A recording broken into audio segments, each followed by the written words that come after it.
Hello दोस्तों, welcome back to फिर channel for blaster. और मैं हूं आपका होस्ट एवी। अगर आप किसी ऐसे चैनल की तलाश में हैं जो कि ना सिर्फ दे आपको क्वालिटी सिग्नल्स बल्कि सीखने का मौका, अ लर्निंग कैपेबिलिटी, तो इस फॉरेक्स मार्केट को सीखना, ट्रेंड को सीखना, फंडामेंटल्स को सीखना, और फंडामेंटल्स और टेक्निकल्स को मिला के अगर एक डायरेक्शन की ट्रेड लेना, then you are at the right spot. क्योंकि जो इसकी कम्युनिटी है, आपको इसके अंदर ही आपको सिग्नल्स भी दिए जाते हैं। सिग्नल्स भी वो 20-20 30 पिप्स वाले नहीं। हम लोग ऑब्वियसली थोड़ा सा जो है इंक्लाइंड हो जाते हैं कि यार नहीं, बहुत जल्दी हमें अमीर होना और बहुत जल्दी हमें पैसा बनाना है, जिसके लिए हम शायद कॉम्प्रोमाइज़ कर जाते हैं क्वालिटी के ऊपर। क्योंकि जो प्रोसेस होता है वो हमेशा स्लो लर्निंग के साथ and slow and steadiness is something very important. जो स्टेडी एक चीज़ है, स्टेडी रिजल्ट्स है ना, वो एक बहुत बड़ा स्किल है। Consistency is something with which you can overpower the any skill, any knowledge, any technical edge you can have। लेकिन हम लोग उसके उल्ट जाते हैं। उसके उल्ट क्या होता है कि हमारे अंदर जल्दबाजी होती है किसी भी चीज़ को लेके। हमें बहुत ओवरनाइट चीज़ों को बनना है। आपको जितनी भी और आपको सामने दरअसल पता क्या इशू क्या होता है कि जितने ये मार्केटिंग वाले और ये सारा कुछ ना, ये आपको ओवरनाइट जो चीज़ें हैं ना, ओवरनाइट सक्सेस स्टोरीज वो पिच करते हैं। लेकिन हकीकत ऐसा नहीं होता। हकीकत ऐसा कभी भी नहीं होता। बहुत को रेयर चांसेस होंगे हाँ ओवरनाइट सक्सेस हो गया। बहुत सारे लोग कहते हैं जी अच्छा जी हमने बिटकॉइन से भी कमा लिया, ये कर लिया वो कर लिया। तो बिटकॉइन से भी जो जिन लोगों का जैकपॉट लगा है या बहुत ज़्यादा जिन्होंने कमाया है, तो जब तो बिटकॉइन भी जो है वो उनकी इन्वेस्टमेंट को 10-12 साल पुरानी है। क्योंकि अब अगर रिसेंटली बात करते हैं पिछले 4-5 साल के अंदर, तो बिटकॉइन भी ख़रीदने वाला भी जो है वो अगर हम मिनिमम भी जाता है तो $19,000 के ऊपर गया है। तो $19,000 का मतलब ये है कि जिसका 50-60 लाख रुपया था, तो वही इसको 3 करोड़ के अंदर कन्वर्ट कर सका। जिन्होंने बिटकॉइन वगैरह को होल्डिंग करके चीज़ें करके कमाया है, वो ओवरनाइट नहीं हुए, उन्होंने भी लॉन्ग टर्म सक्सेस हासिल की। दरमियान में फ्लूक ज़रूर लगे डॉज कोइन के, सारा कुछ करने के, लेकिन वही चीज़ है कि it is all pure luck. तो जो कंसिस्टेंसी होती है, और हर बंदा लकी नहीं होता, लेकिन हर बंदा मेहनत ज़रूर कर सकता है, हर बंदा कंसिस्टेंटली मेहनत ज़रूर कर सकता है।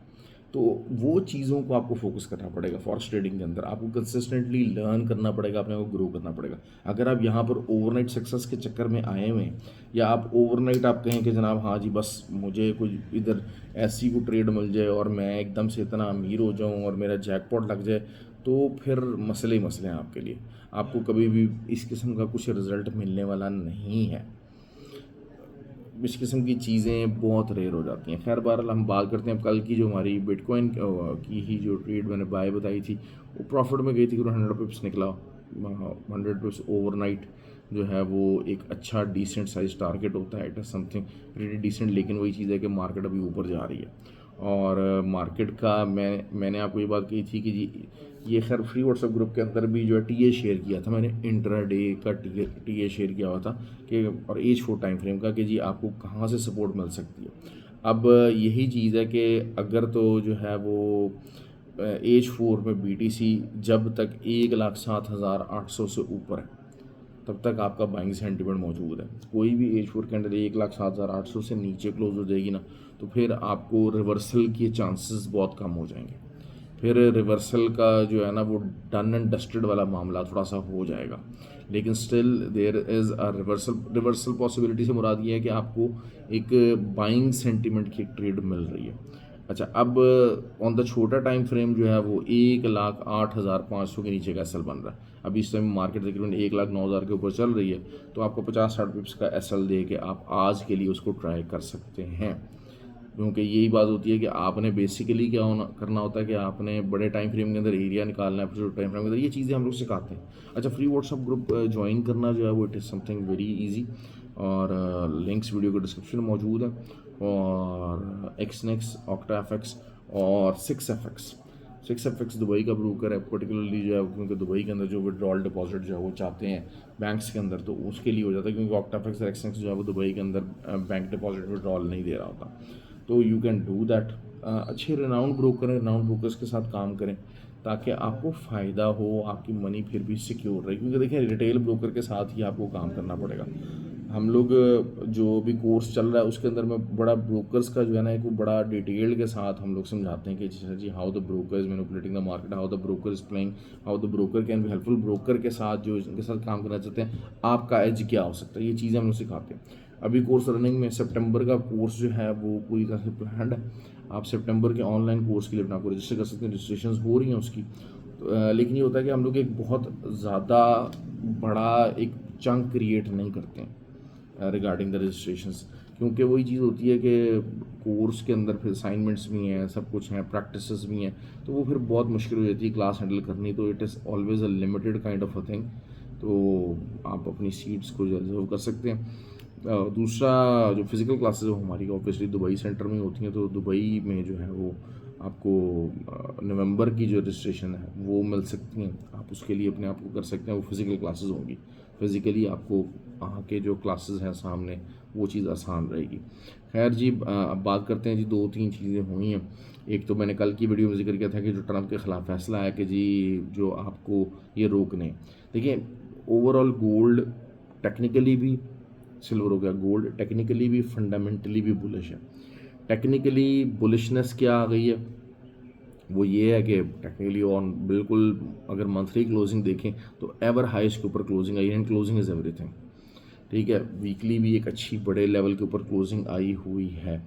और फंडामेंटली जो है वो इंटरेस्ट रेट जो है वो कम होने के बहुत ज़्यादा हाई चांसेस हैं कि इंटरेस्ट रेट 0.25% डिक्रीज़ होगा ही होगा।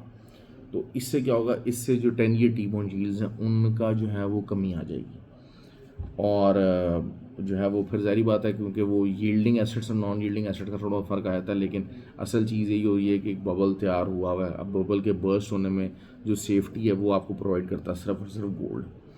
ठीक हो गया जी। तो आप लेकिन जहाँ पर रेजिस्टेंस है आपने रेजिस्टेंस को रिस्पेक्ट देनी है। अब बेसिकली जो 3, 4, 4, 5 का जो एरिया है वो 3 दफ़ा मार्केट वहाँ से रिजेक्ट हुई है, ऑल दो कि उसकी वजह से ऐसी रिजेक्शन ये रिट्रेस हुई है बेसिकली, आप ये कह लीजिए। तो अब मंडे वाले दिन, एक तो ये कि मंडे को आपको लाजमी जल्दी उठना है, जल्दी उठना, अर्ली मॉर्निंग उठा करें चाहे जो मर्जी हो जाए।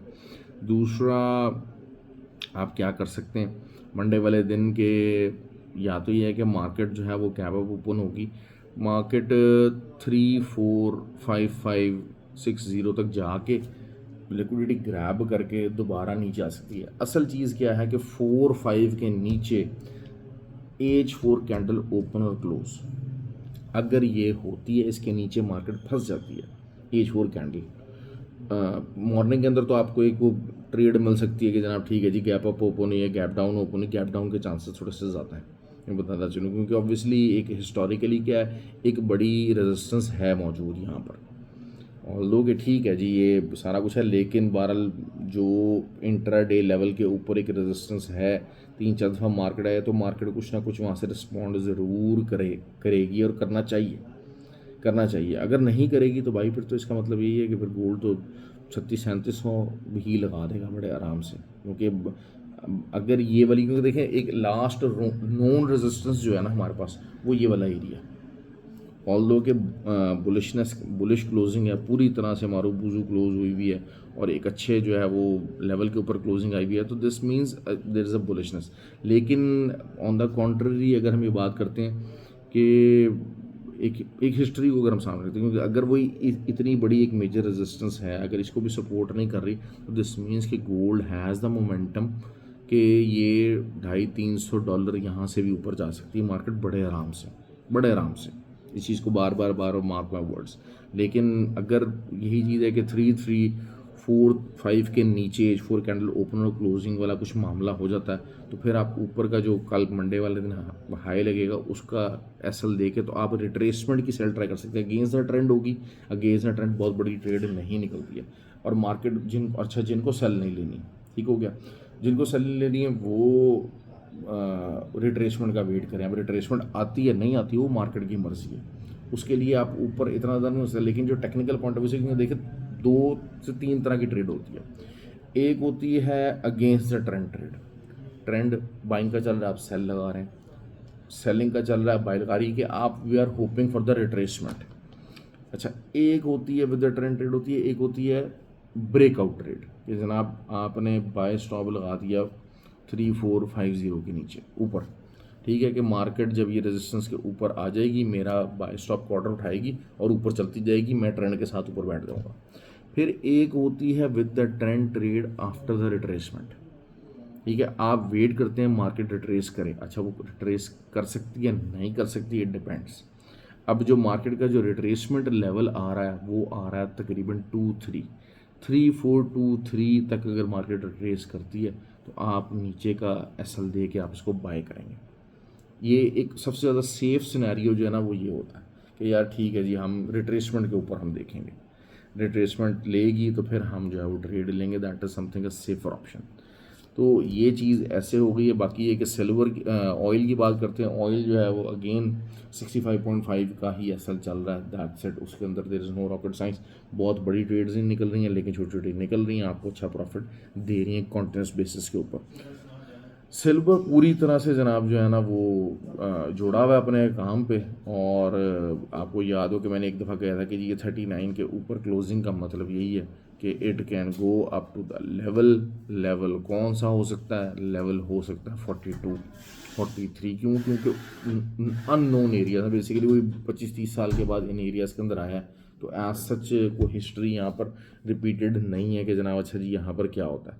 क्योंकि वही बात है कि सिल्वर का एक तो इंडस्ट्रियल यूज़ केस भी है, और दूसरा यही बात है कि आपको जो है वो सिक्योरिटी पॉइंट ऑफ व्यू से भी इसी के अंदर ट्रेड किया जाता है, इसको ही बुक किया जाता है गोल्ड की तरह, सेफ हेवन के तौर के ऊपर इसको यूज़ किया जा सकता है मनी को उसके करने के लिए। बहरहाल ये कि ऑन द कॉन्ट्ररी अगर हम इसकी रिट्रेसमेंट पता नहीं आती है कि नहीं आती, आई डोंट थिंक सो कि हाँ इधर इसमें रिट्रेसमेंट कुछ आएगी, अगर लेकिन आती भी है तो 39.12 का एरिया, वहाँ पर अगर रिट्रेसमेंट आती है तो आप इसको ज़रूर जो है वो रिट्रेसमेंट के पे नीचे ऐसे लगा के आप बाय कीजिएगा। That is something a difficult scenario actually, काफ़ी एक क्रिटिकल किस्म का सिनेरियो है, वो मुश्किल वाली सिचुएशन बनी हुई है। तो ये जी मार्केट का होगा मामला। मंडे वाले दिन मैंने आपको अपना एनालिसिस शेयर किया है, आई होप कि आप जो है वो उससे फ़ायदा उठा सकें। फ़ायदा वही उठाएगा जो मेहनत करेगा, बग़ैर मेहनत के आपको कुछ भी नहीं मिलना, ये बात तो तय है। आप चाहे जो मर्ज़ी कर लें, जब तक आपकी एफ़र्ट, जब तक आपका एक देखें, आपको एक विशियस साइकिल तोड़ना है। मेरे पास बहुत सारे लोग आते हैं वो कंप्लेन करते हैं कि सर जो है वो हम लोग जो है वो काफ़ी ज़्यादा मुश्किल बस में, आपको एक विशियस साइकिल तोड़ना है। विशियस साइकिल क्या? इकोनॉमिक विशियस साइकिल है आपका, आपके ख़र्चे, आपकी ज़िम्मेदारियाँ, आपकी लाइफ, ये सारा कुछ जो है वो आपको बर्डनाइज कर रहा है, और ये आपके रिसोर्सेज हैं। आपका रिसोर्सेज क्या है? आपका रिसोर्सेज आपकी जॉब है, आपका पैसा जो कमा रहे हैं उन चीज़ों को मीटअप करने के लिए। अब कौन सा रिसोर्स ऐसा है जिसको आप इन्हांस कर सकते हो? आप इसी को समझो, कौन सा रिसोर्स ऐसा है जिसको आप इन्हांस कर सकते हो, और आपके पास कौन सा रिसोर्स ऐसा है जिसको आप इन्वेस्ट कर सकते हो for enhancing any other resource, जिससे ये आपका जो विशियस साइकिल है जो आपको प्रेशराइज कर रहा है, आपको इकोनॉमिक साइकिल, आपके खर्चे, हर चीज़, आपकी डिमांड्स, वो जो उसको कर रहा है, तो आपका सबसे मेन जो हो सकता है वो हो सकता है टाइम।